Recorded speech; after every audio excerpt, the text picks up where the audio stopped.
Sudah ada. Untuk apa aku tambah lagi yang lain? Nah, inilah kegagalan gereja pada akhir zaman.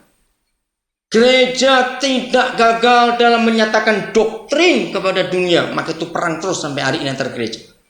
Gereja tidak gagal dalam membuat gedung, membuat acara, membuat musik, dan sebagainya.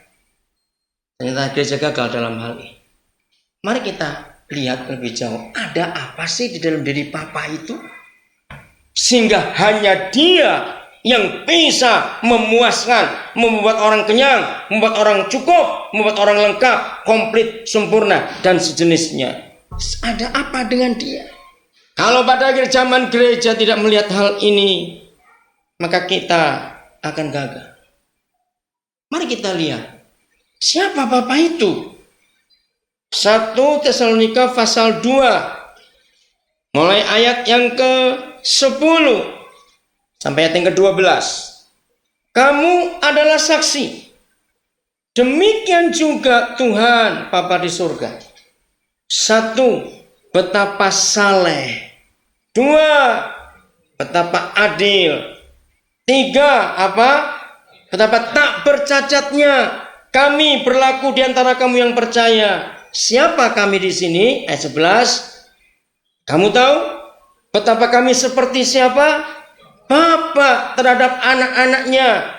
Yang keempat, telah menasihati kamu. Yang kelima, menguatkan hatimu seorang demi seorang. Ayat 12. Yang keenam, dan meminta dengan sangat supaya kamu hidup sesuai dengan kehendak Tuhan yang memanggil kamu dalam kerajaan dan kemuliaan.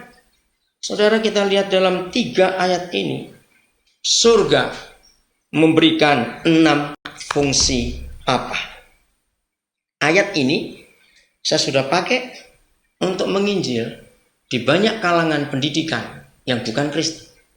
Saya menginjil banyak di antara orang-orang bukan Kristen menyatakan fungsi Bapa.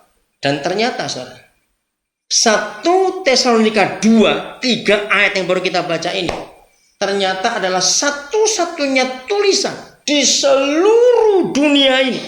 Dengarkan, gak main-main ini.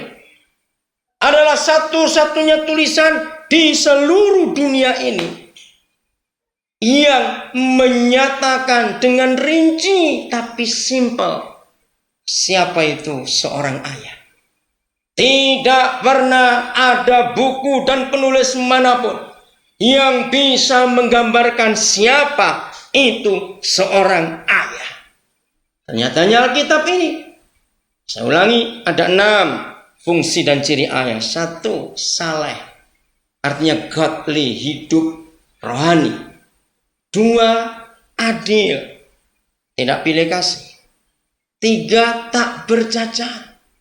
Mari kita ingat waktu kita masih kecil, anak-anak yang ada di sini pasti kalian ingat juga. Waktu kita masih jadi anak-anak, renungkan pertanyaan ini. Siapa yang boleh salah, papa atau mama bagi kita? Coba. Yang boleh salah siapa? Mama. Aneh. Anak-anak itu kalau lihat mamanya salah, mereka nggak pernah dendam, nggak pernah sakit hati. Tapi aneh kalau papanya yang salah, luka hati anak itu. Betul saudara? Mengapa? Salah seorang baca dengan suara kuat, Kolose 3:21. Ini jawaban kita akan mengerti mengapa. Kalau papa itu nyatakan diri, maka dunia puas. Kolose 3:21, cepat dengan suara keras salah seorang. Yang sudah dapat silakan berdiri, baca. Hai bapak-bapak, iya, janganlah sakiti hati anakmu. Terima kasih Pak, tunggu sebentar. Percayakah saudara mama-mama gak pernah nyakiti hati anak-anak? Buat anak-anak mama itu luar biasa. Hanya papa yang bisa menyakiti. Lanjutkan Pak. Supaya jangan tawar hatinya. Iya, terima kasih.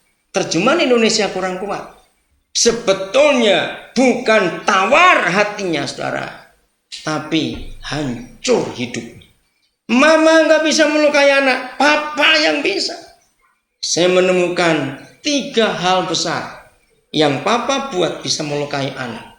1, kalau papa menyakiti mama dan anak tahu. Bagi anak-anak, mama itu dilindungi dan dijaga. Tapi begitu papanya nyakiti, hati mereka hancur.